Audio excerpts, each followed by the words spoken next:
नमस्कार, मैं अमरीश कुमार, जनादेश चर्चा में आप सबका स्वागत है। सर्वे एजेंसियों ने बहुत सारे आंकड़े इकट्ठा किए थे। अब उनके आंकड़े भी बदल रहे हैं, उनके सुर भी बदल रहे हैं।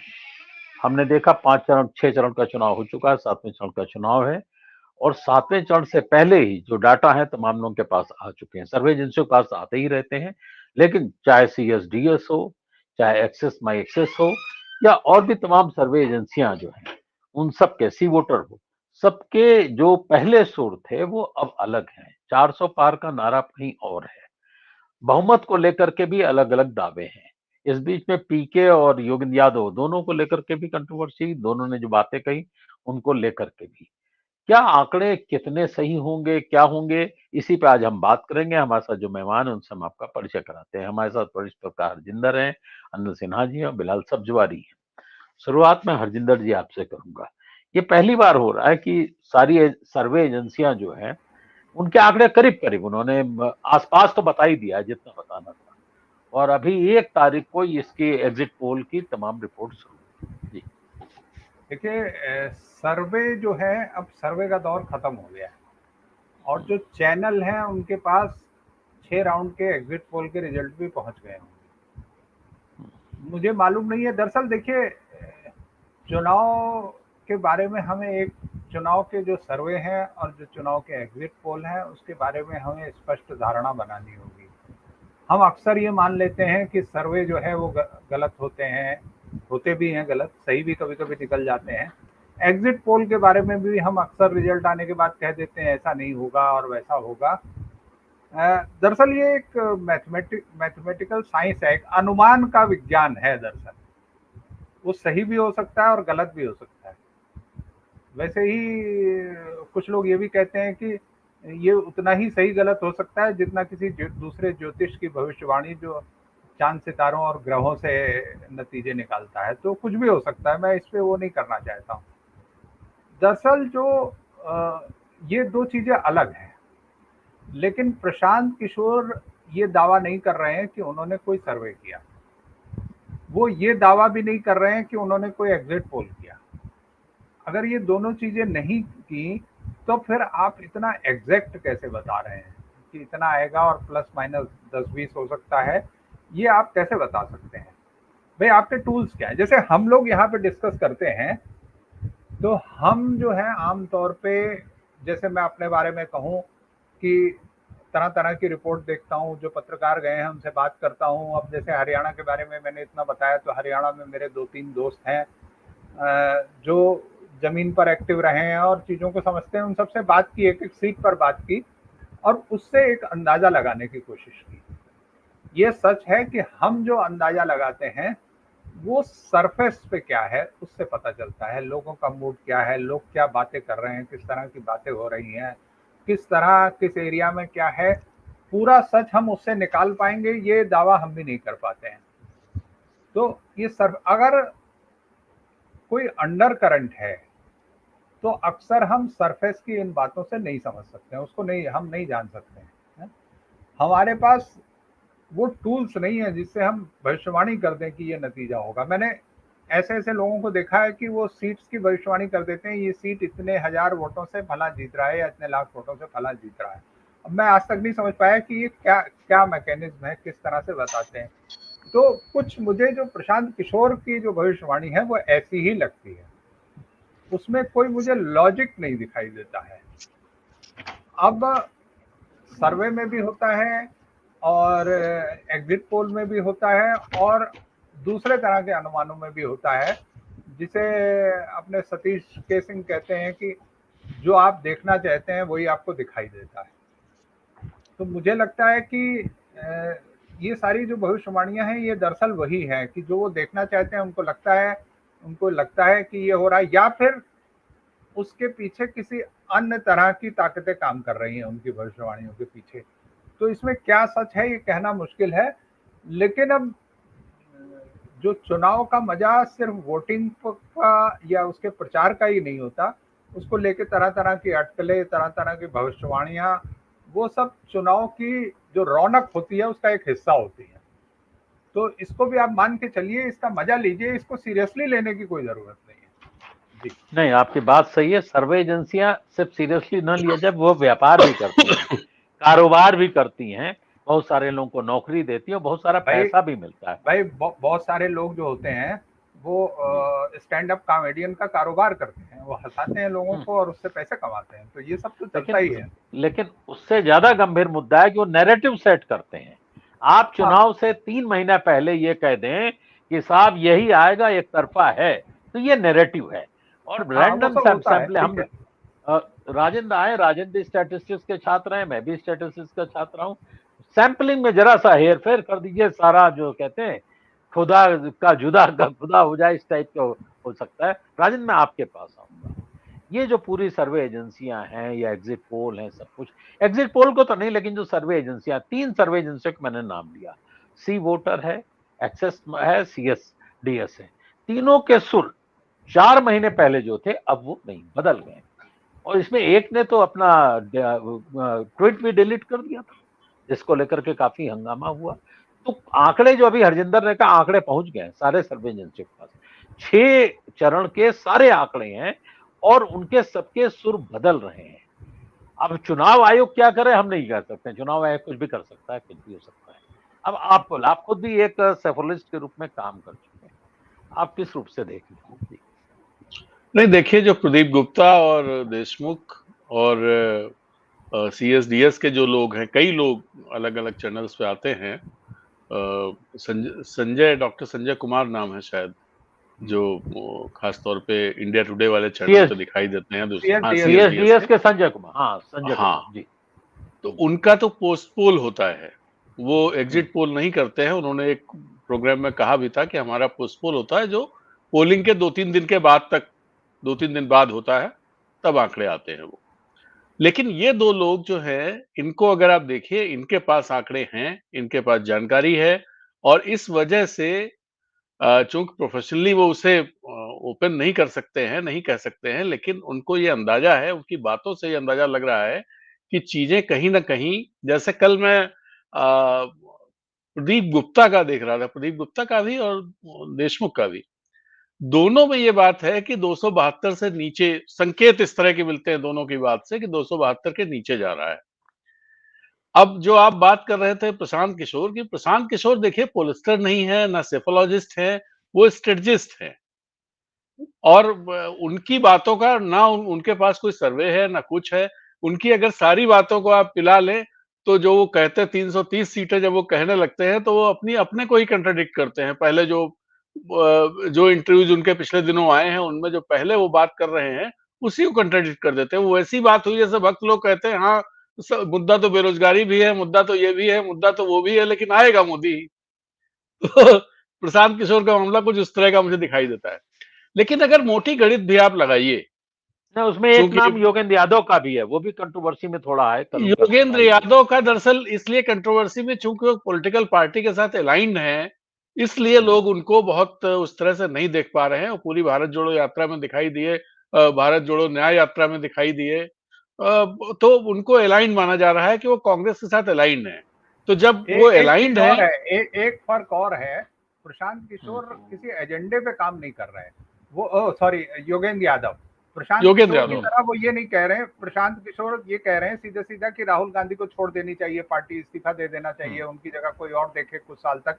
तो ये सारे काम वो नहीं कर रहे हैं। वो बीजेपी के बारे में वैसे कुछ ऐसा कह नहीं रहे हैं उल्टा सीधा। जी। वैसे हरजिंदर, योगेंद्र यादव भी पहले ये सब कह चुके हैं, एक दौर में लिख चुके हैं, अरे ठीक है, कांग्रेस को लेकर सब नहीं, अभी जो वो तो देखिए अमरीश जी, हम में से अधिकतर लोग, हो सकता है मैं भी लिख चुका हूं कांग्रेस को लेकर के, कि ऐसी कांग्रेस को खत्म हो जाना चाहिए, राहुल गांधी को छोड़ देना चाहिए, गांधी परिवार को दूर हो जाना चाहिए, सब। वो उस समय की स्थितियां थी। वो ये सोच करके सब लोगों ने लिखा था कि इनमें और कोई बदलाव नहीं आने वाला, जिस तरह से चला रहे हैं ऐसे ही चलाएंगे। तो उसको देख, लेकिन हम्म, जो पिछले दिनों बदलाव आया, उसके बाद सबका परसेप्शन बदला है। तो देखिए, अगर मोटी गणित आप लगाएं, मैं जिस पॉइंट पर आ रहा था, मोटी गणित आप लगाएं, तो 130 सीटें हैं साउथ की, जी और उन 130 सीटों में 5 राज्य और प्लस पुडुचेरी को मिला लीजिए, 130 सीटें। जी। उनमें भारतीय जनता पार्टी बहुत, मान लीजिए केरल में एक आध निकाल ले, एक आध तमिलनाडु में भी निकाल ले, तो भी वो 20 से ऊपर नहीं पहुंचती। 130 सीटों में। अब उसके बाद आप आगे आंध्र जी। तेलंगाना को भी जोड़ लीजिए तो, और जोड़ लीजिए तो कर्नाटक नहीं और पहुंचती है, नहीं पहुंचती है, नहीं जी। पहुंचती है। जी। आप 21 पहुंच जाएगी, वो इससे ज्यादा नहीं है हो रहा है, क्योंकि आंध्र प्रदेश में तो 6 ही सीटों पर चुनाव लड़ रही ना वो। ऐसा थोड़ी है कि वो 17 पे लड़ रही है, 20 पे लड़ रही है, 6 सीट पे चुनाव लड़ रही है। तो उसको भी देखिए भाई, बहुत अच्छा रहेगा, 2 सीटें निकाल लेंगे वो। तो 130 में तो ये सीटें 20 दिखाई देती। फिर आप आ जाइए उन राज्यों में जो राज सिंह स्टेट कहे जा रहे हैं। उसमें बिहार को छोड़ दीजिए आप, उत्तर प्रदेश, जी। बंगाल और महाराष्ट्र 170 सीटें हैं। 170 सीटें में मैक्सिमम कितनी सीटें भारतीय जनता पार्टी ले आएगी? मैंने बहुत सारे लोगों से बात की, अब मतलब पार्टी के लोगों से भी, जो पार्टी के लिए करते हैं और पार्टी के लिए पोलिंग का काम भी करते हैं, उनसे भी बात की हमने। तो उसमें चीजें जो निकल के आई कि 30 सीटें लोग मान रहे हैं उत्तर प्रदेश में भारतीय जनता पार्टी विपक्ष की, विपक्ष की अच्छा, नहीं, भारतीय जनता पार्टी की। ये कुछ ज्यादा नहीं है राजन, मतलब कुछ ज्यादा आकलन नहीं है, पता मतलब नहीं ऐसा। इसमें हाँ। इसमें उन लोगों को छोड़ दीजिए कि वो पटेल 1-2 सीटें जीत ले, 1-2 जैन जीत ले, एक दो भी नहीं जीतेंगे मुझे लगता है। तो अगर नहीं, इनको 40 सीटें मान लीजिए, 10 सीटें बंगाल में। सारे जर्नलिस्ट कह रहे हैं, सारे ऑब्जर्वर्स कह रहे हैं कि 10 सीटों ज्यादा नहीं आएगी। हाँ, 10 सीटें ये तो हमारे साथ जो हाँ, जुड़े लोग हैं वो भी यही बता रहे हैं, 10 सीटें कह रहे हैं 10 सीटें महाराष्ट्र में मैक्सिमम। तो अब कितनी सीटें हुई भाई? 40 मान लिया हमने, 40 और 20 60, 60 और 20 80, 20 सीटें साउथ की। ये सीटें कुल मिलाकर के हो गई 340, 300 सीटें हो गई, 300 सीटें हो गई है। 300 सीटों में 170 और 130, 300 सीटों में जो उनकी संख्या आई वो आ रही है 80 के आसपास। अब आप बताइए 243 में क्या 200 सीटें जीत लेंगे वो? बस सीधा सा गणित ये है। कितने बड़े राज्य हैं, राजस्थान में क्या जीतेंगे, गुजरात में सारी की सारी सीटें जीत लें, मध्य प्रदेश में वो 29 में से सब जीत ले, मान लो वहां भी जीत ले सब, छत्तीसगढ़ में जितनी पिछली बार जीती थी उतनी जीत लें। अच्छा, राजदीप सरदेसाई ने भी बिहार को लेके कोई टिप्पणी की है, आज ही मैं देख रहा सोशल मीडिया पे, उनकी टिप्पणी बड़ी सही मानी जाती है। उन्होंने कहा बड़ा झटका लग सकता है राजन। नहीं, हाँ बिहार में देखिए, पहले इस बात को पूरा कर लेते हैं फिर बिहार पे आते हैं। बिहार की भी बात ही नहीं की मैंने कि ये 300 सीटों में अगर 80 सीटें भारतीय जनता पार्टी की दिखाई दे रही है तो आप इससे अनुमान लगा सकते हैं कि क्या होने वाला है, क्या होने जा रहा है। अब हरियाणा को कोई नकार नहीं रहा, कोई भी नहीं नकार रहा है कि हरियाणा में भारतीय जनता पार्टी बहुत मुश्किल में पड़ने वाली है। हिमाचल प्रदेश में भी 1 सीट तो मिनिमम लोग दे ही रहे हैं। महाराष्ट्र भी जोड़ लीजिए, महाराष्ट्र अब जोड़ चुके, महाराष्ट्र जोड़ चुके। राजस्थान में हर कोई मान के चल रहा है कि 8-10 सीटें तो कम हो ही जाएंगी। मैं बिल्कुल जो सब लोग कह रहे हैं वो बात कह रहा हूं मैं, ना अपने मन की बात, ना अपना कोई आकलन। पंजाब भी, हाँ पंजाब में तो 2 सीटें भी वो जो पिछली बार आई थी वो रिटेन कर लें, बहुत मुश्किल है। जम्मू कश्मीर में 3 सीटें थी पिछली बार, वो 1 रह जाने की बात हर कोई कह रहा है कि 1 सीट रह जाएगी, या हो सकता है वो भी ना रहे। उत्तराखंड में भी लोग 1-2 सीट कम कर रहे हैं, झारखंड में भी 2-3 सीटें लोग कम कर रहे हैं, असम में भी 1-2 सीटें कम हो रही हैं, नॉर्थ ईस्ट में भी 2 सीटें कम हो रही हैं। उड़ीसा में एक ऐसा है जहां पर यह कहा जा रहा है 8 की 10 हो सकती, तो 2 बढ़ गई। बाकी कौन सी जगह है जहां से वो ये कवर कर लेंगे जो 300 सीटों में 80 सीटें हैं और 243 सीटों में क्या वो 192 सीटें ले आएंगे? क्या इतनी बड़ी हवा भारतीय जनता पार्टी की चल रही है? 243 में 192 सीट का मतलब समझ रहे हैं ना आप कि वो कुछ एक तरफा हवा चल रही हो भाई, कोई है ही नहीं सामने। तो ऐसा तो कहीं दिखाई नहीं दे रहा, ना मध्य प्रदेश में दिखाई दे रहा, ना छत्तीसगढ़ में, ना राजस्थान में, ना झारखंड में, ना असम में, कहीं नहीं दिख रहा है। तो इससे ये मोटे तौर पर समझा जा सकता है। इसमें एक और मैंने जोड़ा था कि अगर आप उन राज्यों को भी जोड़ ले जहां उनके पिछली बार 100%, 90% स्ट्राइक रेट रहा, गुजरात, राजस्थान, मध्य प्रदेश, छत्तीसगढ़ और उत्तराखंड, इनको भी जोड़ दें तो उसके बाद भी जो स्थिति बनती, जो सीटें बचती हैं, इनको अगर आप जोड़ेंगे तो ये सीटें आएंगी आपकी, ये सीटें आपकी आती हैं 117 सीटें हैं इन राज्यों की। हिमाचल प्रदेश, उत्तराखंड, हरियाणा, दिल्ली, छत्तीसगढ़, मध्य प्रदेश, राजस्थान, गुजरात, 117 सीटें हैं यहां से। इसमें से हम मैक्सिमम दे दें तो 75 सीटें दे रहे हैं, दे पा रहे हैं मैक्सिमम 75, ये भी जोड़ लीजिए। जो गणित आ रही है ना वो बिल्कुल 80 और 75 कितना हो गया, उनको अगर आप जोड़ लेंगे 80 और 75 तो 155 ये हो 155 हो 155 गया, 155 हो गया। और ये कुल मिला के सीटें हो गई 457, 117 ये और 300, 417। अब 155 से कितना बचा है आप ये देखिए, 155 से 255, 100 ये और 17 सीटें और 117, और सीटें बच रही हैं आपकी 417 हो गई, तो सीटें कितनी बची, 42, 43 में 17 और निकाल दी, 124 सीटें। 124 सीटों में क्या वो 117 सीटें ले आएंगे? संभव ही नहीं है जी। तो इसलिए जो चीजें इस समय सामने आ रही हैं और जो लॉजिक है, लॉजिकल तरीके से अगर आप सोचे तो भारतीय जनता पार्टी 220, 225 से आगे पहुंचती हुई दिखाई नहीं दे रही है। बहुत अच्छा करेगी तो अब ये लग रहा है। अब देखिए बाकी 4 मुझे तारीख को लगता है आएगा, कि ये क्या जो होता ये है। जो संख्या है, इस संख्या पे तो आम सहमति लोगों की बन गई है क्या, 225 से 235, सब लोगों को देख रहा हूं मैं, इसी संख्या के 5-10 आगे पीछे चल घूम रहे हैं। और जो लेकिन लोग इस पर ये भी कह देते हैं, एक बात और कि एनडीए भी तो है, तो एनडीए में नीतीश कुमार हैं, एनडीए में चिराग पासवान है, एनडीए में शिंदे है, और एनडीए में अजित पवार है, और एनडीए में सबसे बड़े जो घटक दल है, सबसे ज्यादा सीटें लेके आने वाले हैं, वो चंद्रबाबू नायडू नायडू है। वो 12-13 सीटें ला सकते हैं, 14 सीटें भी ला सकते हैं। बाकी ये लोग तो वहां पता नहीं एक एक दो दो सीटें निकल आए, एक सीट दो सीट, इससे ज्यादा नहीं आएगी महाराष्ट्र में। सारे लोग ये बात कह रहे हैं, मैं सिर्फ नहीं कह रहा हूं। बिहार में नीतीश कुमार को लेकर तमाम तरह की बातें हैं। चिराग पासवान भी एक दो सीटें लूज कर सकते हैं, 5 पे लड़ रहे हैं, तो कुल मिला के इनकी सीटें भी 20 से ऊपर 20-22 पहुंच जाती हैं एनडीए के घटक दलों की। तो 20-22 ये भी जोड़ लीजिए, मान लीजिए 100 220 पहुंची, 20-22 से 243 पहुंच गई।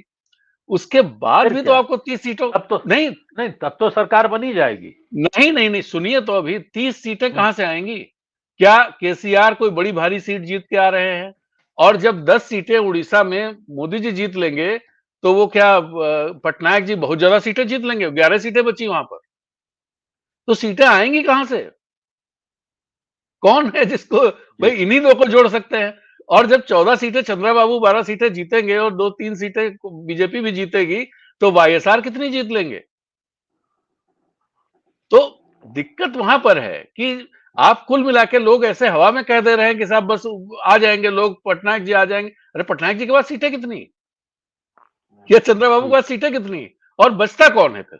और ऐसी स्थिति में देखिए मुझे एक बात और लगती है, अगर आप ऐसे फंसोगे तो फिर इंडिया गठबंधन, आप सोचे ममता बनर्जी आ जाएंगी, फिर आना मुश्किल है, फिर आना मुश्किल है। और ये लोग भी जो पटनायक जी और इनको, ये भी क्यों आएंगे फिर? ये उसी तरह रहेंगे जैसे पिछले 5 साल से हैं, 10 साल से हैं, और इसी में उनको बढ़िया है, इधर से भी उधर से भी ये दोनों तरफ का आनंद लो, राजन दोनों के फायदे राजन लो। एक जानकारी कल से चल रही कि नीतीश जी ने कहा है, प्रधानमंत्री मतलब मोदी के लिए कहा है, मोदी जी मुख्यमंत्री दोबारा बने, हमारी बड़ी इच्छा है, इस नहीं, प्रकार ये का बड़ा कहा चल नहीं रहा। है, एक हाँ सभा में उन्होंने बोला है हाँ कि हाँ मोदी जी सीएम बनेंगे, हाँ मोदी जी फिर सीएम बनेंगे, ये कहा है उन्होंने। और जब उनको किसी ने टोका, रविशंकर हम्म, प्रसाद वगैरह सब थे, जहां की भी सभा हो, मुझे या हो सकता है कि हम्म, पटना के ही किसी मतलब जो पटना हम्म, साहिब की कॉन्स्टिट्यूंसी है उसी में कहीं की सभा होगी, वो क्योंकि रविशंकर प्रसाद थे उसमें। तो हम्म, उनके किसी ने पीछे से टोका, शायद सिक्योरिटी वाले ने या किसने, कि साहब पीएम, तो उन्होंने कहा पीएम तो वो है ही पीएम तो है ही वो। सीएम इसके बाद सीएम बनेंगे, मतलब ये है कि वापस लौट हालांकि जाएंगे। गजब उनका है भाई। कहने का मतलब ये नहीं था, वो कहे गए हैं वो हाँ बात, बट वो मजे मजे लिए जा रहे हैं उस बात के, कि उन्होंने कहा कि सही सीएम इस बार फिर सीएम सही बात बनेंगे है। वो। बिल्कुल, इसलिए मुझे लगा कि उत्तर प्रदेश में एक दो सीटों पे जनता दल यूनाइटेड ने समर्थन दे दिया समाजवादी पार्टी के उम्मीदवार को। ये भी बड़ा रोचक है। अब मुझे नहीं पता कि उनकी कई यूनिट्स जो हैं वो स्वतंत्र रूप से काम करने नहीं, लगती हैं। वहां एक और रोचक जानकारी है, जो चर्चा है वहां पर, वो चर्चा ये है कि नीतीश कुमार 1 तारीख के बाद क्या करेंगे, 4 तारीख के बाद, और बड़ी उनको लेकर के अटकलें हैं। और एक हम्म, बीच में सूचना ये आई कि सीवान का जी, जो चुनाव है, उसमें ये मैसेज पटना से भिजवाया गया हम्म, कि जो 2 नंबर पर है उसका सपोर्ट करना है।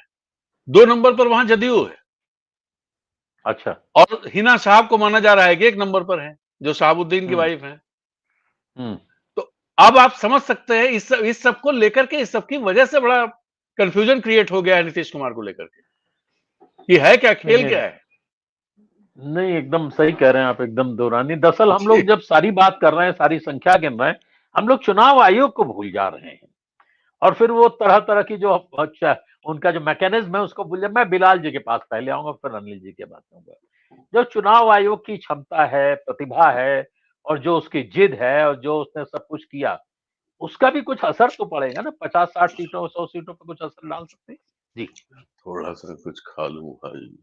आपकी। अमरीश जी, चुनाव आयोग पर हम्म, तो हम लोगों ने बहुत डिस्कस किया है, हम्म, और चुनाव आयोग की जो क्रेडिबिलिटी है वो किस तरह हम्म, से सवालों के घेरों में आके खड़ी हुई है। और जी, ख़ास तौर से तब जब उन्होंने इस प्रथम चरण के डाटा को देर से अपलोड किया, उसके बाद से तो, और फिर जिसके बाद लोग सुप्रीम कोर्ट गए और एक एक एक पूरी कंट्रोवर्सी क्रिएट हुई, उसके बाद तो चुनाव आयोग पर लोगों का विश्वास उठ गया है। और चुनाव आयोग को लेकर किस तरह से सोशल मीडिया पे ट्रोल किया गया है, जिस तरह से, और ट्विटर्स पे आप देखिए किस तरह से उसकी ट्रोलिंग की गई, वो हम सब लोगों के सामने है। लेकिन उसके बावजूद लोगों के ज़हन में एक संदेह ज़रूर है कि अंतिम समय में कहीं चुनाव आयोग ही अपनी लॉयल्टी ना सरकार के प्रति साबित कर दे। वो उस संदेह से अभी भी बाहर नहीं है लोगों का ज़हन। लेकिन जो आपने आज सब्जेक्ट रखा था, वो काफ़ी इंटरेस्टिंग है, और ख़ास तौर से अंतिम चरण से पहले जो प्रशांत किशोर और योगेंद्र यादव जी के बीच का जो एक वार्तालाप है, और उनको लेकर जो एक एक पूरी चुनावी रिजल्ट को लेकर जो एक चर्चाएं हैं, और उस विषय पे हम लोग भी चर्चा कर रहे हैं। तो पहले मैं अमरीश जी ये कहना चाहूंगा कि प्रशांत किशोर जी ने अपनी एक पार्टी बना रखी है, और हम्म, उस पार्टी के प्रमोशन के लिए वो पूरे बिहार में घूम रहे हैं पिछले 2 साल से। तो अच्छा रहता वो देश के प्रेडिक्शन से पहले वो बिहार का प्रेडिक्शन करते, क्योंकि वो जमीन पे घूम रहे हैं। तो हम उसकी क्रेडिबिलिटी मानते कि जहां पर प्रशांत किशोर जी ने अपनी पार्टी बनाई है, और वो गांव गांव घूमे हैं, शहर शहर घूमे हैं, उन्होंने नीतीश पे भी सवाल खड़े किए हैं, उन्होंने सत्ता पक्ष पे भी सवाल खड़े किए हैं, उन्होंने मोदी पे भी सवाल खड़े किए हैं, और उन्होंने कांग्रेस पे भी सवाल खड़े किए, और उन्होंने जमीन पर जाके लोगों से संपर्क भी किया। तो उस संपर्क के आधार पर वो बिहार का प्रिडिक्शन करते तो हमें बहुत अच्छा लगता। अब सवाल रहा कि प्रशांत किशोर जी का और योगेंद्र यादव जी के जो डिफरेंसेस हैं, उसको मैं यहाँ थोड़ा सा बात रखना चाहता हूँ कि प्रशांत किशोर जी ने जो रिबटल किया था योगेंद्र यादव जी के असेसमेंट पर, और फिर उसे फाइनली दोबारा एक काउंटर किया है योगेंद्र यादव जी ने। तो उसका जो आधार मैं वो रखना चाहता हूँ। योगेंद्र यादव जी का ये कहना है कि प्रशांत किशोर जी ने जो साउथ के अंदर भारतीय जनता पार्टी को जो जिस गेन की बात की है, उस गेन को योगेंद्र यादव जी ने ये कहते हुए काउंटर कर दिया कि मान लीजिए कि भारतीय जनता पार्टी थोड़ा बहुत तेलंगाना में गेन कर रही है, थोड़ा बहुत आई मीन आंध्र प्रदेश में गेन कर रही है, और थोड़ा बहुत उड़ीसा में गेन कर रही है। तो इस गेन को उन्होंने कर्नाटक के लॉस से बैलेंस कर दिया। उन्होंने कहा कि जो गेन साउथ में भारतीय जनता पार्टी कर रही है, वो उससे कहीं ज्यादा बड़ा लॉस कर्नाटक में हो रहा है। तो नील बटा सन्नाटा, उन्होंने जिस गेन की बात योगेंद्र यादव जी ने की थी, उसको काउंटर करते हुए उन्होंने एक स्पष्ट रूप से बता दिया कि जो गेन है वो लॉस में भी कन्वर्ट होता है, इसलिए वो कुल मिलाकर जीरो हो जाता है। तो इसलिए एक लॉजिकल उन्होंने बात की है। और दूसरा डिफरेंस मैं ये समझता हूं कि प्रशांत किशोर जी में और योगेंद्र यादव जी में कि योगेंद्र यादव जी पूर्व में एक सेफोलॉजिस्ट रहे हैं और आज की तारीख में पॉलिटिशियन है। दूसरी तरफ प्रशांत किशोर जी स्ट्रेटेजिस्ट हैं और पॉलिटिशियन बने। लेकिन मौजूदा समय में अंतर क्या है कि योगेंद्र यादव जी ने इस चुनाव में तकरीबन 1000 किलोमीटर के सफर तय किया है, जो प्रशांत किशोर ने नहीं तय किया। ये थोड़ा सा एक डिफरेंस की बात है दोनों के अंदर। तो जमीन पर जो भापने की कोशिश है, जमीन का जो टेम्परेचर है, जो योगेंद्र यादव जी ने भापने की कोशिश की है, वो उस आधार पे उन्होंने अपना एनालिसिस रखा है, जहां प्रशांत किशोर जी उस मार्ग में पिछड़ गए। तो ये दोनों का डिफरेंस मैं महसूस करता हूँ। अब तीसरी बात मैं ये देखता हूँ कि चुनाव आयोग पर मैं आता, यकीनन आपने पहले से मेरा सवाल करके मैंने उस पर अपनी बात रख दी है चुनाव आयोग पर। लेकिन अगर हम इस चुनाव के प्रथम अवस्था की असेसमेंट करना चाहें अमरीश जी, तो राजनीतिक जो पॉलिटिकल डिस्कोर्स था या राजनीतिक विमर्श था, उसमें यह चर्चा थी कि भारतीय जनता पार्टी अपना सैचुरेशन लेवल पूरे देश में, खासतौर से उत्तर भारत में प्राप्त कर चुकी है। दक्षिण भारत में भी, कर्नाटक का भी एक मैक्सिमम उनका लेवल था जहां पर वो हार चुकी विधानसभा चुनाव। तो उस आधार पर सभी जो एनालिस्ट थे, राजनीतिक विशेषज्ञ थे, सब जगह वो 4-4, 5-5 सीटें घटा दिया करते थे कि अब वे मुमकिन नहीं है कि वो दोबारा अपना सैचुरेशन लेवल प्राप्त करे, और उन सब सीटों को जोड़कर वो 40-50 या मैक्सिमम 60 सीटें घटा दिया करते थे टोटल स्कोर में से। तो यह एक पॉलिटिकल डिस्कोर्स था चुनाव शुरू होने से पहले। लेकिन चुनाव शुरू होने के बाद जिस तरह से पॉलिटिकल डिस्कोर्स बदला, उसके अंदर नई नई चीजें उभर के आई। उसके अंदर जो सबसे महत्वपूर्ण फैक्टर शामिल हुआ, उसमें कास्ट इक्वेशन पे चुनाव चला गया। उसके अंदर जो महत्वपूर्ण फैक्टर जो हम महसूस करते हैं खासतौर से उत्तर प्रदेश में, पीडीए का फार्मूला बहुत महत्वपूर्ण है। दूसरा, पॉलिटिकल डिस्कोर्स में हमने जो महसूस किया, संविधान बचाओ का नारा है और सभी मुद्दे हैं, चाहे वो बेरोजगारी का मुद्दा है, महंगाई का मुद्दा है, या मंडल आरक्षण की राजनीति है, या सामाजिक संघर्ष की राजनीति है। इन सब के परिप्रेक्ष्य में अगर आप देखें तो जो पहला असेसमेंट था और इस असेसमेंट में जो परसेंटेज ऑफ वोट गिरा है, इस परसेंटेज ऑफ वोट गिरने से एक नई चिंता पैदा हुई कि जब बिना परसेंटेज ऑफ वोट गिरे हम 40-50 सीटें गिरा रहे थे, तो परसेंटेज ऑफ वोट गिरने पर हम कितनी सीटें गिरा सकते हैं। ये एक नया पॉलिटिकल चेंज मैं महसूस करता हूं। दूसरी बात यह है कि अंतिम समय में जब चुनाव अब हरियाणा में भी हो चुका है, दिल्ली में हम लोग देख चुके हैं, पंजाब में बचा है, तो ये अंतिम चरण का जो चुनाव है ये बड़ा रिस्की है भारतीय जनता पार्टी के लिए। और भारतीय जनता पार्टी, जिसको मैं व्यक्तिगत रूप से जो अपनी लाइन मेंटेन करके चल रहा हूं, और इस पूरे चुनाव का जो मैं आधार उत्तर प्रदेश को मान के चल रहा था, जो मैंने बार बार अपनी लाइन को मेंटेन किया है कि पीडीए के फार्मूले के साथ अगर दलित वोट शिफ्ट हो रहा है, जैसे हमने रिपोर्टिंग देखी टेलीविजन चैनल्स की, अगर वो शिफ्ट हो रहा है वास्तव में और पीडीए का फॉर्मूला काम कर रहा है, तो यकीनन भारतीय जनता पार्टी की उत्तर प्रदेश से कमर टूट जाएगी और वो यहीं से पिछड़ जाएगी। अगर ऐसा होता है, और अगर ऐसा नहीं होता तो फिर हम इसके बारे में कुछ प्रिडिक्ट नहीं कर सकते कि कहां पर जाके फाइनल टैली सेटल हो।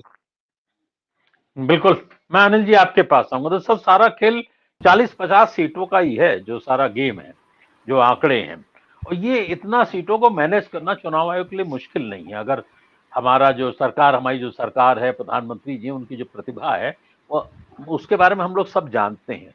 इसलिए मुझे लगता है कि सारे आंकड़ों के बावजूद जो मोदी जी हैं वो भी प्रयास करेंगे, अंतिम समय तक प्रयास करेंगे। लेकिन ये जो यूपी की बात कर रहे हैं, जब चुनाव शुरू हुआ तो 3 राज्य थे, महाराष्ट्र, बिहार, बंगाल, कहा जा रहा था यही 3 राज्य बहुमत का आंकड़ा फेल कर देंगे।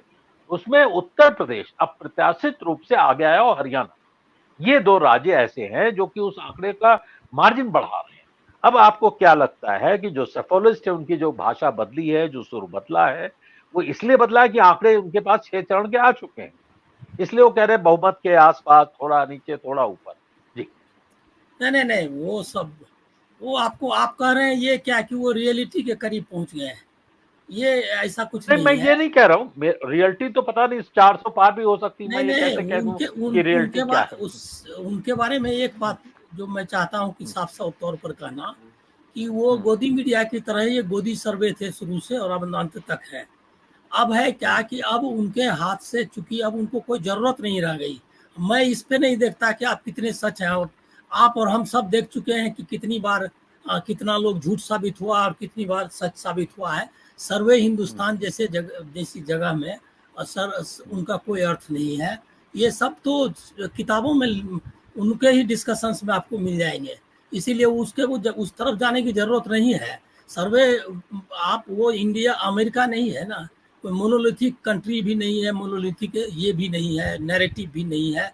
मुंगेर में जाइए कोई दूसरी बात कहेगा, चले जाइए दक्षिण में वो तीसरी बात कहेगा। ये इस डाइवर्स कंट्री में ये नॉनसेंस है, इसके अलावा कुछ नहीं है। लेकिन इसकी पॉलिटिक्स क्या है? पॉलिटिक्स क्या है कि आपको याद होगा कि सर्वे जो शुरू हुए ओपिनियन पोल्स, वो क्या कह रहे थे? कोई 392, कोई 394, कोई 398, 400 पार कहने की हिम्मत, और एक दो तो ले गया 403, 402।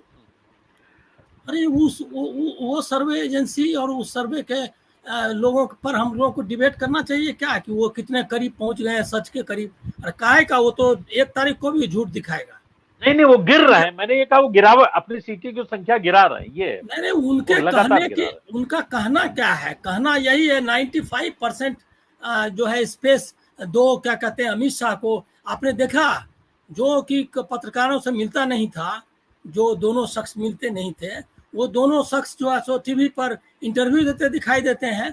भले ही सवाल जो है वही है कि आप आम खाते हैं कि काजू खाते हैं टाइप का, लेकिन उसके बाद जो है वो आप देखिए पूरा मीडिया स्पेस, उस मीडिया में वो रियलाइजेशन हो गया। ऐसा नहीं है, रियलाइजेशन उनको फर्स्ट डे से था कि मोदी जो है अपराजय नहीं है।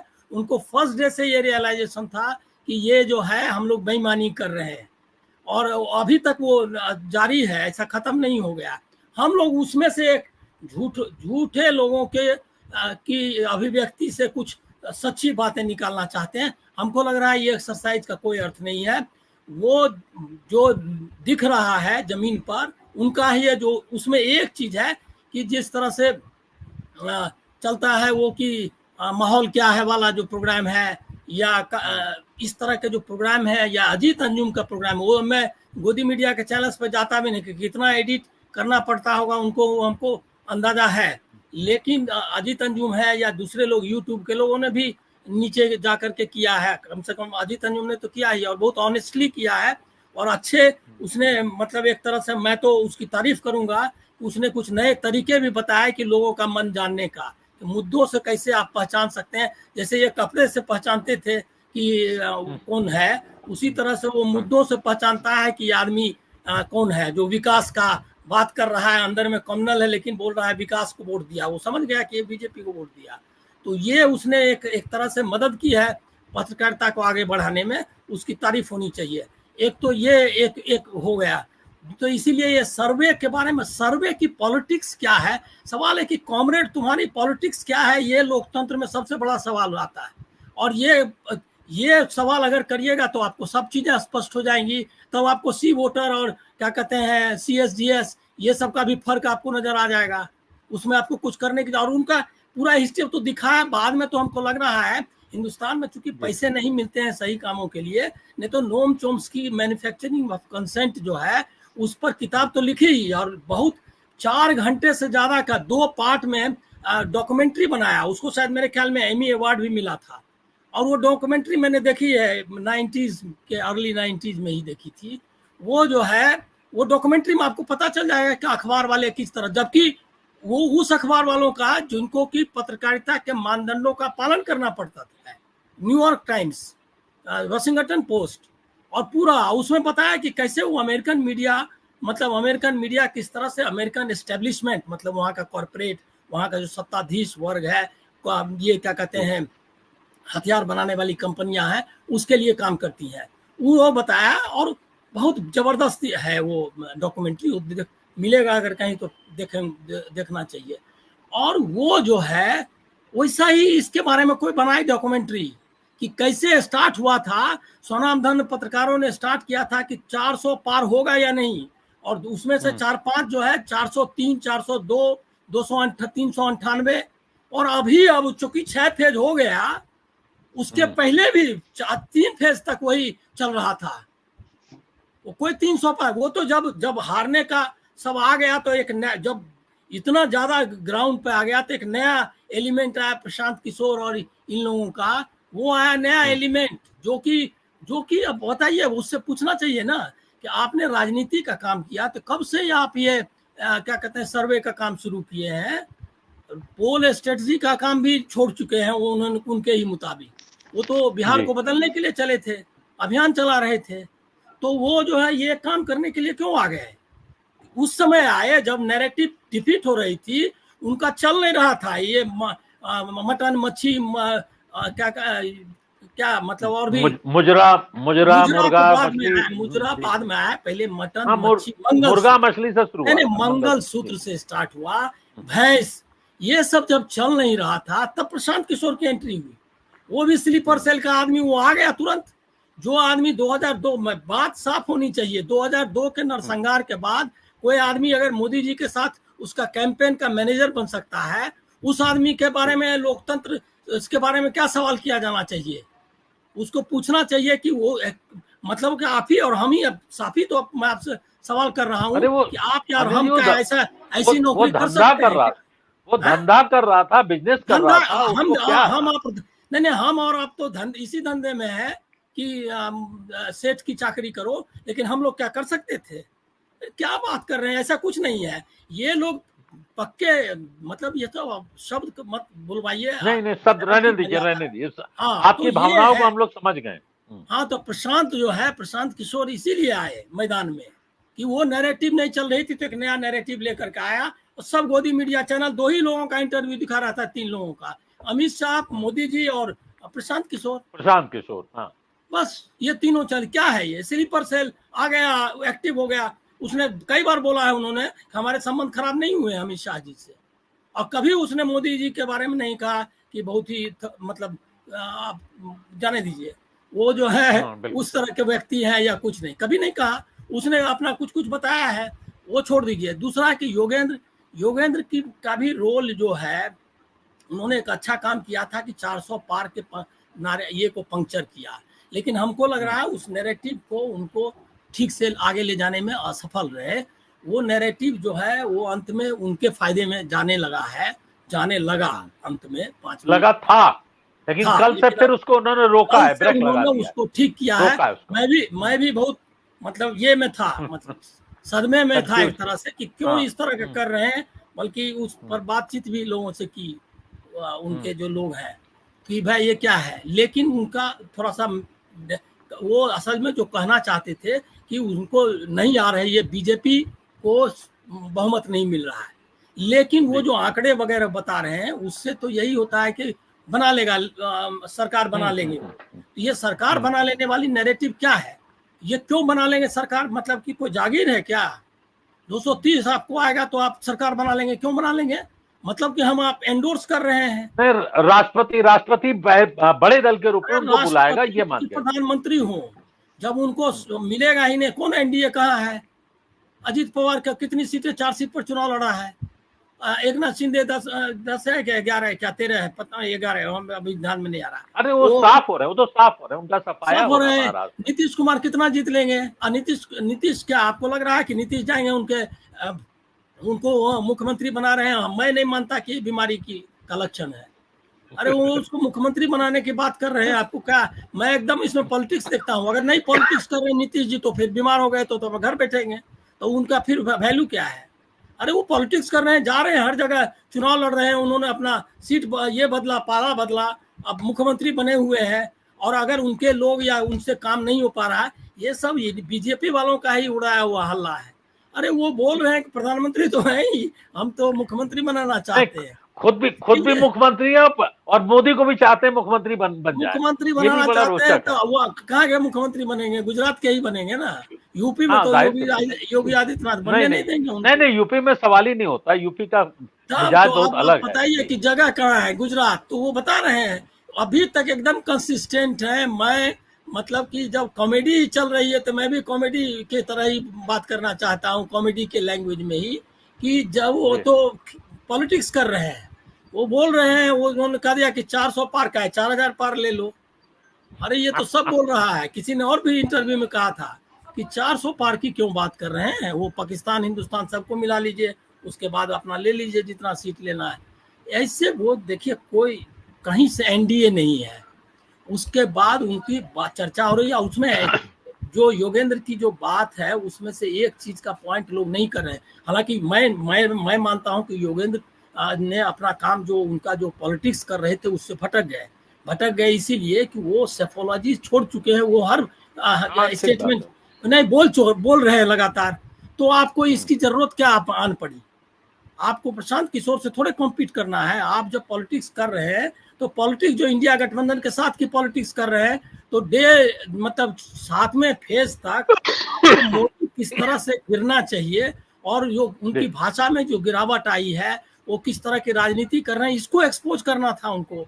तो वो जो है इस आंकड़े फिर वो बोल भी रहे हैं कि हमने सेफोलॉजिस्ट नहीं है, तो फिर क्या के लिए टाइम खराब कर रहे हैं अपना भी है, दूसरे का कोई जरूरत तो है नहीं। तो ये जो है ये नैरेटिव चल रही है अब ये, लेकिन इतना है। और ये किसने लाया? ये लाया राहुल गांधी, कांग्रेस और इंडिया गठबंधन ने, कि घुटनों पर ला दिया अब लोगों को भी। और ये मीडिया का तो समझिए कि उसका तो सब उसके ही क्लिपिंग्स दिखाए जाने चाहिए कोलाज बना के कि ये क्या बोल रहा था, तब उसको आईना असली दिखाया जाएगा।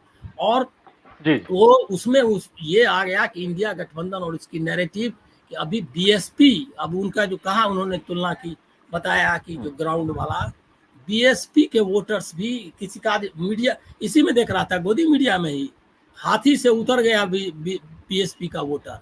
अब कितना मतलब अब लग रहा है उनकी क्रिएटिविटी थोड़ी जागने लगी है। वो जागेगी जब आप सच्चाई पर आएंगे। छठे चरण के बाद जाग रही है। ये लेट से ही सही, लेकिन गोदी मीडिया में ही चल रहा था कि हाथी से उतर गया बीएसपी का वोटर। हमको जनसत्ता के अपने मित्रों की याद आने लगी जो लगाते थे अपना बढ़िया हेडिंग। तो वो जो है ये इस तरह की चढ़ गुंडों की छाती पर मोहर लगाओ हाथी पर, हम ही ने लिखा था, मैंने अपनी स्टोरी में लिखा था। तो ये जो है ये चेंज आया है लोगों की स्थिति देख करके भी नहीं। और वो 1 तारीख को क्या करेंगे मालूम नहीं कि 1 तारीख को उनका बहुत सारा कंस्पिरेशन है। उनको लगता 1 तारीख को भी 300 350 हो जाए, कोई करेंगे इसीलिए कि वो मेंटली लोगों को प्रिपेयर करेंगे कि मोदी जी ही रहने वाले हैं और जो क्रैश ना हो जाए हॉर्स ट्रेडिंग के लिए। और वो तो देखिए 1 तारीख को जब खत्म होगा चुनाव, हॉर्स ट्रेडिंग का इंतजाम शुरू हो जाएगा। ये जो मास्टरमाइंड वाला मामला है, वो मास्टरमाइंड क्या है? सरकार गिराओ, ये क्या कहते हैं मीडिया को खरीदो, उसके बाद पैसे वैसे का भी बहुत चला है। तो मीडिया ये चुनाव में कहीं है ही नहीं, मीडिया भी नहीं है। पहले तो मीडिया जाता था देखने के लिए कि कहाँ सारा ये दारू बट रहा है, कहाँ पैसा, और लोगों से जाकर पूछता था। लोग बोलते थे कि हमको दे के गया है 500 रुपया। आप एक भी रिपोर्ट आपने देखी जा करके कहीं भी कि कहाँ पैसा बटा कर? 500 रुपया नहीं, अब रेट 20,000 और 1 लाख हो गया है ये अनिल जी, बहुत ज्यादा रेट बढ़ गया है। आप जरा सोचिए ना कि पहले आपको याद होगा जब प्रिंट मीडिया था तो भी लोग जाते थे पूछने के लिए कि दारू का क्या हुआ, कोई ये तो बात नहीं रहा। चुनाव ड्यूटी में लगे लोगों को लिफाफा पहुंचा दिया गया। अमेठी जैसी जगह पे बाकायदा लिफाफा पहुंचा दिया गया। नहीं इस बार तो ये यूट्यूबर लोगों ने किया है, कुछ जगह का किया है जिसमें लोगों ने कहा कि पैसे कुछ लोगों से बात हुई, कुछ आया है लेकिन नहीं है। तो ये सारा खेल के बाद 1 तारीख को मैं निश्चित पक्का हूं कि ये जो सर्वे मीडिया है, गोदी मीडिया है, तो वही सर्वे दिखाएगा कि 300 पार करा देगा उनको। अब पार करा देगा, पार तो उनको करना है, इनका क्या जा रहा है? आप समझ नहीं रहे, इनको भी है कि अपना क्या जा रहा है। 300 400 पार जब बोल रहा था ये लोग, अपनी क्रेडिबिलिटी की इसको चिंता नहीं है। और देखने नहीं थे कि कपिल सिब्बल से एक इंटरव्यू जो आ रहा था एक मैडम का, किस तरह से बड़ा रोचक है, बड़ा शानदार है वो। हाँ आप देख रहे थे, उसी टाइप का कर देंगे तो पार करा देंगे। अब मोदी जी अगर बीच में ही अगर पार नहीं हो पाए तो उनका प्रॉब्लम है, उसमें उनको क्या करना है। तो ये डिस्क्रेडिटेड मीडिया है सर्वे। अब जो है ना, बस एक लाइन कि ये इस पर कोई भरोसा मत करिए, जनता पर भरोसा करिए। मुझको लगता है कि इस बार इनको जनता उतार देगी, और अगर नहीं उतारेगी तो बिल्कुल, सबकी जी, तरह जी, हम जी। लोग भी उनका भोगेंगे। बिल्कुल, बिल्कुल। मैं बिलाल जी, आप हाथ बढ़ाते, एक सवाल मेरा यूपी पे है। हालांकि यूपी के माहौल देखिए, अभी बीएचयू में एक प्रोफेसर साहब जो है वहां अनशन पे बैठे हुए हैं, कई दिनों से बड़ी चर्चा है उसमें बनारस के अंदर उसको लेके। आप कह रहे हैं यूपी में सीट 30 सीट 40 सीट पे सिमटने के बाद, क्या आधार क्या है इसका? सिर्फ ये कि दलित वोटों का वो समीकरण बदल रहा है? जी। नहीं अमरीश जी, मैंने सीट नहीं कही, मैंने कहा डैमेज है काफी दबाव में। सीट का जिक्र तो राजेंद्र जी ने किया था। अच्छा, मैं राजेंद्र ने कहा, हाँ, हाँ, ठीक है, मैंने ठीक है। मैंने मैंने ये कहा है कि आपने कहा ये डाउट वाली बात, तो मैंने आपके पिछले 2 प्रोग्राम्स में पहले ये कहा था कि चुनाव के अंदर 30-35 सीटों पर बहुत क्लोज कॉन्टेस्ट है, और जिसकी स्टोरी मैंने अभी कल परसों पढ़ ली किसी अखबार में कि उस तरह की एक बहुत स्टोरी लोग, भी आ गई। अब बहुत लोग लिख रहे हैं ये बात कि 30-35 हाँ, चल रहा और है। अब उस उनका वक्त मीडिया भी ये कह रहा है, अब हाँ उधर उस का वक्त मीडिया मैंने भी कह रहा है हाँ 30-35। उस वक्त मैंने आपके प्रोग्राम में कहा था, और फिर मैंने ये डाउट क्लियर किया था, क्या प्रशासन उन्हें जीतने देगा? और ये बात मैंने इस आधार पे की थी क्योंकि ठीक, मैंने ऐसे बहुत सारे चुनाव देखे हैं जहां पर डीएम ये कह देते हैं कि आप जीत गए, आप खुशी मनाइए, आप जीतने वाला प्रत्याशी बाहर चला जाता है और अंदर रिपोलिंग करा दी जाती है। फिर कभी कभी ये भी होता है कि साहब आप जीत गए और आप कुछ उनको सर्टिफिकेट नहीं देते, सर्टिफिकेट किसी और को थमा देते हैं। तो इन सब अंदेशों पर मैंने ये वाली बात कही थी। तो आज वो स्टोरी भी आने लगी है, अखबारों में स्टोरी भी आने लगी, और ऐसे बहुत सारे स्टोरी मैं रेगुलर देख रहा हूं। जो बातें मैंने आपके चैनल पे कही हैं वो स्टोरी में कन्वर्ट हो गई हैं। अच्छा, अब मैं ये बात कहना चाह रहा था जी, कि देखिए जो राजदीप सरदेसाई वाला जिक्र आया था, तो राजदीप सरदेसाई के पहले स्टेटमेंट और इस स्टेटमेंट स्लाइटली वेरिएशन है। हालांकि मैं राजदीप सरदेसाई को बहुत ही हाई रेस्पेक्ट करता हूं, उनकी बहुत हाईली क्रेडिबल उनको मानता हूं, और व्यक्तिगत रूप से उनका बहुत रिगार्ड करता हूं। लेकिन मैं आशुतोष जी का एक मेंटेन देख रहा हूं। आशुतोष जी एक मेंटेन किए हुए, और उस अपने एक अपने अपने एक अपने अपने एक ग्राउंड पर है, और उसके लेकर उनका टेलीविजन पर झगड़े भी होते हुए देखे हैं। वो अपनी एक लाइन मेंटेन किए हुए कि इस बार भारतीय जनता पार्टी सत्ता से बाहर हो जाएगी और बहुत ज्यादा डैमेज हो जाएगी, उनका एक लाइन मेंटेन है। और दूसरी बात मैं ये कह रहा था, जो अब मैं फाइनल जिस पे टेक देना चाह रहा हूं, मैं ये कहना चाह रहा था अमरीश जी कि अगर ये चुनाव नेशनल स्ट्रीम पर हो रहा होता, या राष्ट्रीय फलक पर हो रहा होता, या मोदी के पर्सनैलिटी पे हो रहा होता, या कोई राष्ट्रीय लहर होती, तब मैं मान सकता था कि भारतीय जनता पार्टी का एडवांटेज है। क्योंकि यह चुनाव स्टेट स्पेसिफिक हो गया है, तो नेशनल सेंटिमेंट है वो राज्य के स्तर पर फ्रैक्चर्ड हो गया है।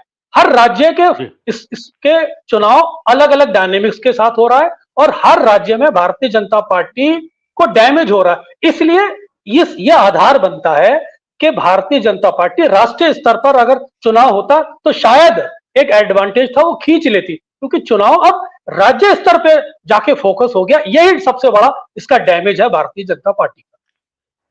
जी, मैं राजेंद्र आपके पास आऊंगा पहले, क्योंकि अभी 1 तारीख की बात हो रही है। 1 तारीख को काफी लोग अपने आंकड़े करेंगे, लेकिन फिर वही नैरेटिव बनाने हॉर्स राइडिंग के लिए संख्या का घालमेल कर सकते हैं। 400 पार ना करें, लेकिन 300 पार या आसपास तो कर ही सकते हैं। जी। मुझे अमरीश जी थोड़ा मुश्किल लग रहा है कि ये कुछ कर पाने की स्थिति रहेगी। जिस तरह का माहौल, मैं पहले से भी ये बात कहता रहा हूं कि माहौल पहले चरण से था। चूंकि मीडिया में कुछ चीजें नहीं आती थी, मेन स्ट्रीम मीडिया में, अखबारों में रिपोर्टिंग उस तरह से नहीं होती, तो दिखाई नहीं दे रहा था कुछ। और मैं तब कह रहा था कि पहले चरण और दूसरे चरण के बाद, पहले चरण के बाद दिखना शुरू होगा और दूसरे चरण के बाद हवा चलेगी। तो उस तरह की स्थिति है इस समय। इस समय सारे लोग, जिस तरह की बात हो रही है, मेन स्ट्रीम मीडिया में भी जो बात हो रही है, आप उनको देखिए तो उससे यही दिख रहा है कि चीजें बदल गई हैं या बदली हुई थी। लोग उसे रिकॉग्नाइज नहीं कर रहे थे, अब उसे रिकॉग्नाइज करने लगे हैं, क्योंकि फिर उनके लिए दिक्कत होगी। तो ऐसे में मुझे बहुत ज्यादा इस बात की गुंजाइश नहीं लगती है कि मैनिपुलेट इतना बड़े स्तर पे कर लेंगे। अब हो सकता है वही कर ले इतने बड़े स्तर पे, लेकिन ब्यूरोक्रेसी में भी एक मैसेज तो जाएगा ना। ऐसा नहीं है कि मैसेज नहीं जाएगा। जो चीजें चल रही हैं उनके पास भी इंटेलिजेंस है। उन लोगों के पास सोसाइटी ने तमाम कलेक्टरों से अपील की है, सिविल सोसाइटी के लोगों ने और कई लोगों ने, कई बड़े अधिकारियों ने, और शायद उसका भी बता रहे हैं कुछ असर है, कई लोगों ने रिस्पॉन्स किया उस पर। नहीं, वही मैं कह रहा हूं कि उसका असर होगा। और इसके अलावा जमीन से जो चीजें इन ब्यूरोक्रेट्स के पास भी, जो डीएम है, कलेक्टर्स हैं, इनके पास जानकारी तो रहती है सारी, एलआईयू पूरी होती है इनके पास, हर जगह है, और उससे छोटी छोटी जानकारियां इन लोगों के पास रहती हैं। तो ये सेंस करे अगर कर रहे हैं तो फिर मैनिपुलेशन बहुत ज्यादा, ऐसा तो नहीं है राजीव कुमार हर जगह जाके करेंगे, ऐसा तो है नहीं, करेगा तो वहां का डीएम ही। तो कोई डीएम निर्देश भी नहीं दे सकते हैं, कोई हाँ, निर्देश भी नहीं दे सकते हैं राजीव कुमार, ये सार्वजनिक रूप से कोई निर्देश नहीं दे सकते हैं। नहीं, सार्वजनिक रूप से कोई निर्देश नहीं दे सकता, ना डीएम भी नीचे वालों को नहीं दे सकता है, लेकिन एक अंडरस्टैंडिंग रहती है भाई कि ऐसा करना है।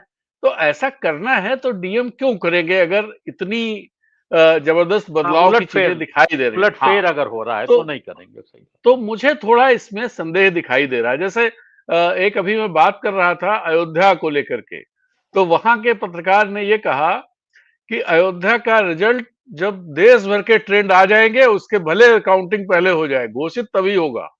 इसका मतलब क्या है? इसका मतलब ये कि अगर दिखेगा कि भारतीय जनता पार्टी आ रही है तो वहां कुछ खेल करना होगा, करेंगे, और नहीं तो फिर मतलब इसीलिए देर, सबसे बाद में वहां का रिजल्ट आएगा, ऐसा वहां का पत्रकार का कहना था। तो हाँ, लेकिन घेर लेते हैं लोग, अगर रिजल्ट फेवर में आता है तो फिर जनता भी घेर लेती है, बड़ा मुश्किल होता है उस समय प्रशासन के लिए कि इतनी बेईमानी करना, चाहे अयोध्या हो चाहे गोरखपुर हो। मैं वही बात मैं कह रहा हूं कि ये थोड़ा मुश्किल काम होगा। अब इतना महीन अगर इन लोगों ने सारा इंतजाम कर रखा है, तब तो फिर अगर ये मतलब इलेक्शन फार्स हैं, खाली दिखावे के लिए हैं, तब अलग बात है। लेकिन अगर इलेक्शन 60-70% भी सही है तो इन लोगों के लिए बड़ा मुश्किल होगा ये सब कर पाना। 2-4-10 सीटों पे करना हो कर लेंगे, लेकिन आप सोचे 100 सीटों पे करना हो, 80 सीटों पे करना हो, हाँ, ये बात मुश्किल, मैं भी बहुत मुश्किल का, बहुत मुश्किल का, बहुत बड़ी बेईमानी करना मुश्किल है। मतलब 50 है, बहुत मुश्किल। बस ये है कि मार्जिन में देखिए, कलेक्टर होता है 30-40 हजार, 5-10-12 हजार की बेईमानी करवा सकता है, वो कर लेगा आराम से करवा लेता है। नहीं, वो बेईमानी छुपती नहीं है, उस जिले में चर्चा होती है उसकी। अगर 80 जिलों में ये चर्चा होने लगेगी तो जो गवर्नमेंट बनेगी उसकी लेजिटिमेसी क्या है? आप उसका असर भी तो देखिए क्या होगा। इक्का दुक्का जिलों में चर्चा वो कहीं आती नहीं है। 80 जिलों में अगर ये चीज हो जाए, 100 जिलों में हो जाए, तो फिर बड़ी दिक्कत हो जाएगी। हाँ, तो मीडिया यहाँ का नहीं लिखेगा, न्यूयॉर्क का मीडिया लिखने लगेगा जी। हाँ, बिल्कुल ठीक बात है। मैं हरजिंदर जी आपके पास आऊंगा, एक अंतिम टिप्पणी मैं चाहूंगा आपका जी। अनम्यूट कर लीजिएगा, अनम्यूट कर लीजिए। 2-3 चीजें हैं। एक तो आपने कहा कि 1 तारीख को भी जो एग्जिट पोल के नतीजे आएंगे उसमें गालमेल हो सकता है, मुझे लगता नहीं है ऐसा। आप 2004 को याद कर लीजिए, 2004 का जो इलेक्शन था उसमें इंडिया टुडे की कवर स्टोरी थी उससे पहले, लैंडस्लाइड फॉर अटल। उसमें वो साफ साफ घोषणा कर रहे थे, बाकी पूरा मीडिया भी यही सोच रहा था, और मीडिया के असर में हम लोग भी बहुत कुछ मान रहे थे, हम लोग भी यही सोच रहे थे हाँ कि अटल जी आ ही जाएंगे। इंडिया साइन कर रहा था उस समय, इंडिया साइन कर रहा था पूरा, इंडिया साइन और फील गुड फैक्टर ये सब चल रहा था। लेकिन जब एग्जिट पोल आया तो एग्जिट पोल में बताया गया कि मामला गड़बड़ है, साफ साफ बता दिया गया था सारे एग्जिट पोल में कि मामला उस तरह का नहीं है जिस तरह की पहले घोषणा की थी। ये जरूर है कि रिजल्ट में और उससे आगे बढ़ गया, और जो थी बीजेपी सेकंड लार्जेस्ट पार्टी हो गई और कांग्रेस लार्जेस्ट पार्टी हो गई।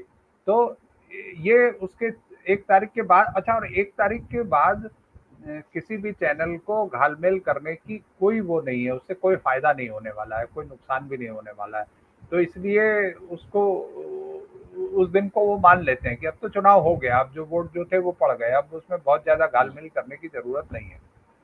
चुनाव आयोग की बात आप कर रहे हैं, तो मुझे लग रहा है कि चुनाव आयोग की जो गड़बड़ियां हैं, जो गलतियां हैं, जो वो कर रहा है, उसको हमको चुनाव नतीजों से जोड़कर देखना नहीं चाहिए। मान लीजिए कि इंडिया अलायंस जीत गया और उसने अपनी सरकार बना ली, तब भी चुनाव आयोग ने जो गलत किया है उसको गलत कहना होगा। इंडिया अलायंस अगर हार गया तब भी वो बात कहनी होगी। तो वो एक अलग चीज है, उसको उस पर हमें अपना स्टैंड अलग रखना चाहिए। उसको हार जीत से अभी जोड़, उसके नतीजे में हार जीत में फर्क पड़ा होगा, पड़ सकता है, या हो सकता है पढ़े भी, या इसी मकसद से किया हो, लेकिन हमें उसे जो गलत है उसको दोनों स्थितियों में, बल्कि हर स्थिति में गलत कहना होगा, उसको नतीजों से नहीं जोड़ना होगा, ऐसा मेरा मानना है। 400 पार वाले पे एक नई थ्योरी कुछ दिन पहले, अभी मेरे ख्याल से 10-12 दिन पहले, एक वरिष्ठ पत्रकार हैं, बहुत वरिष्ठ पत्रकार हैं, उन्होंने वो अपना एक वीडियो चैनल चलाते हैं, उसमें उन्होंने कहा, अंग्रेजी में चलाते हैं, उन्होंने उसमें कहा कि 400 पार का कोई मतलब नहीं है, अगर सीटें कम भी आएंगी तो कांग्रेस के अलावा या एक आध दल के अलावा बाकी सब तो बीजेपी से जुड़ ही जाएंगे, तो 400 पार तो फिर भी हो जाएगा।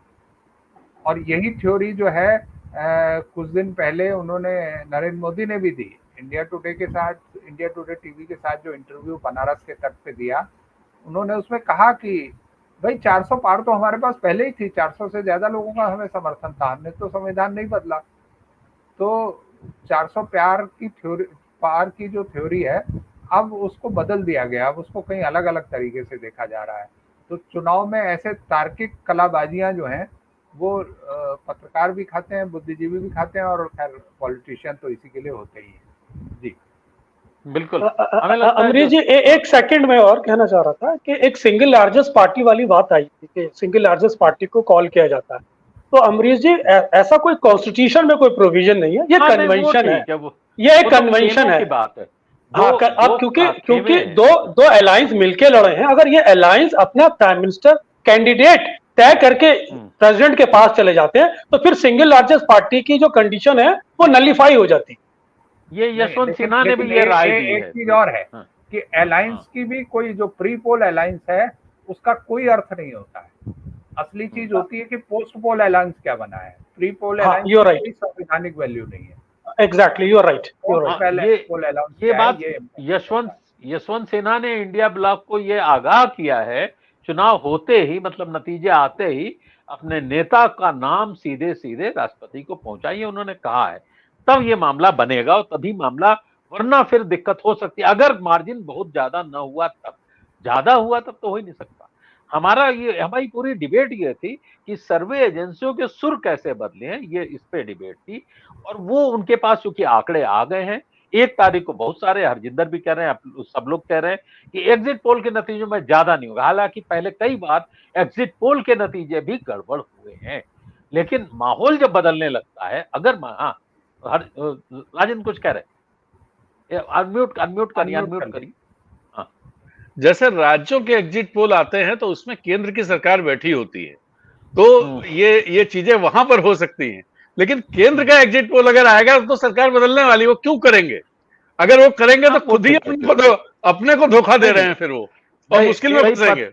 एक और चीज आपको ध्यान देनी होगी, चाहे सर्वे हो या एग्जिट पोल हो, अक्सर हम जो देखना चाहते हैं वही हमें दिखाई देता है, वही हमें नतीजों वो ठीक है, वो ठीक है। ये जो वर्ग है जो मोदी का समर्थक है, मीडिया भी उसी वर्ग का एक हिस्सा है, इसको आप ध्यान में रख लीजिए। तो बहुत सारी चीजें वैसे ही होती है। मुझे याद आ रहा है कि जनसत्ता में प्रभात जी से एक बार सवाल पूछा था, तब मैं डेस्क पे था और पूरा रिपोर्टिंग जनता दल तोड़ने में लगा था। हमारे ब्यूरो चीफ तो रोज तोड़ते थे, तो मैंने प्रभात जी से पूछा, तो उनका कहना था कई बार जो मन में इच्छा होती है वो खबर में बदल जाती है, यही हो रहा है। तो वो अब क्या बताएं, वो वाली बात भी सही है, लेकिन मुझे लगता है कि इस बार बात सही है। अगर सरकार बदलने का कोई आंकड़ा सामने आ चुका है तो भी शायद सुर बदल रहे हैं। हमें 1 तारीख तक और इंतजार कर लेना चाहिए। आज की चर्चा हम यही समाप्त करते हैं, लेकिन एक अपील, जनादेश यूट्यूब चैनल को भी सब्सक्राइब करें, लाइक करें। नमस्कार, धन्यवाद।